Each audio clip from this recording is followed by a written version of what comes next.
was around, I'd say about 5 years old, my mom's close friend, who was kind of supposed to be like my goddad, he started to molest me and my sister, and he lived with me probably more than half of my life, and it finally stopped when I was around 11.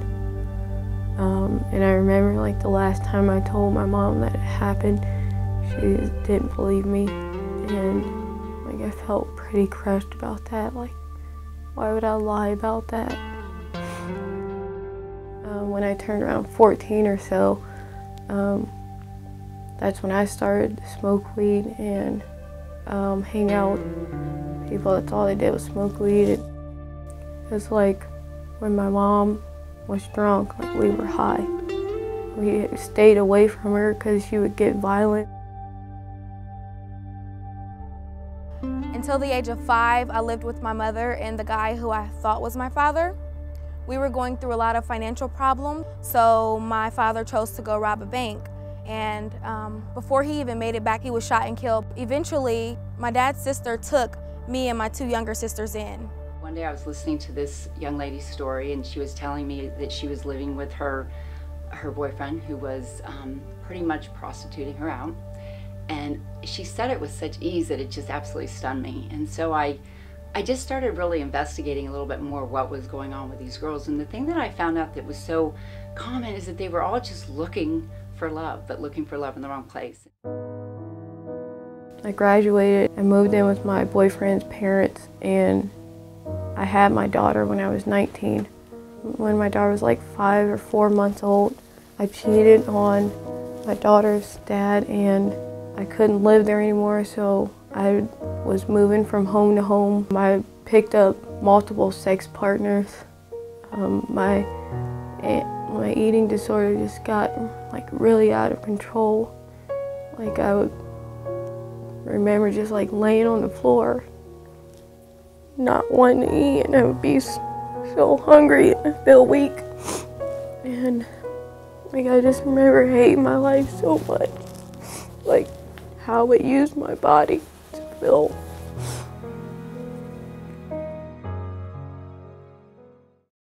It got to a point where we couldn't even see my mom unless we would visit her at the Children's Service Building. Sometimes she wouldn't even show up to the building. And that would really hurt us because we felt as if, you know, if we can't even see you but once a week, couldn't you make it a priority to come to us?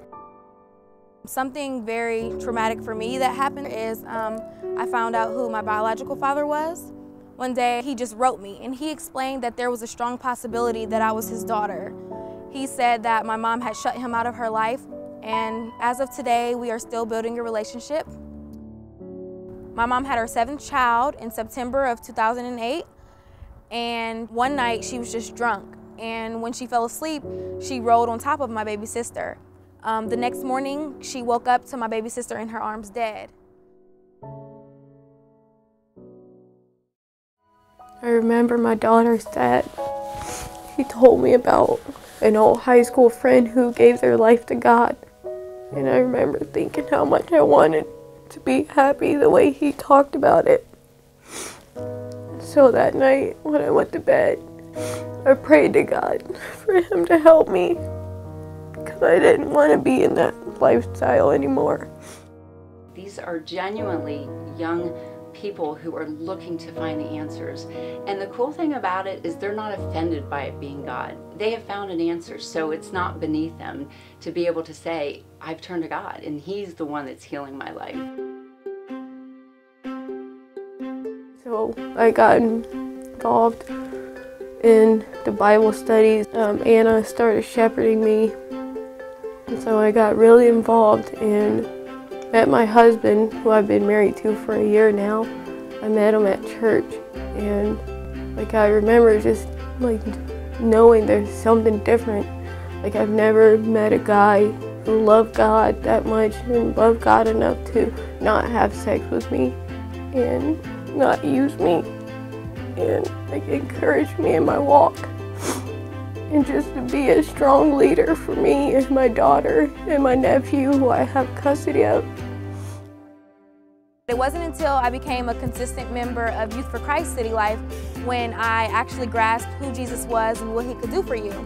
And one day, I went on a trip called Fall Weekend with City Life, and I heard a teaching, and a guy was talking about his struggles in his life and how God had worked them out.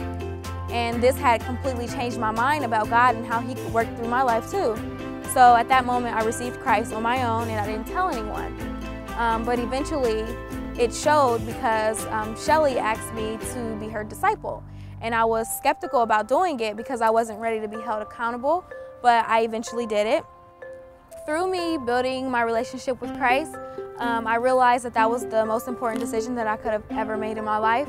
And I was able to pray with my 2 younger sisters and my 1 younger cousin to receive Christ. And as of now, I am shepherding 2 girls, my younger cousin and another girl named Zara. And I am currently a volunteer in training at the Eastside City Life.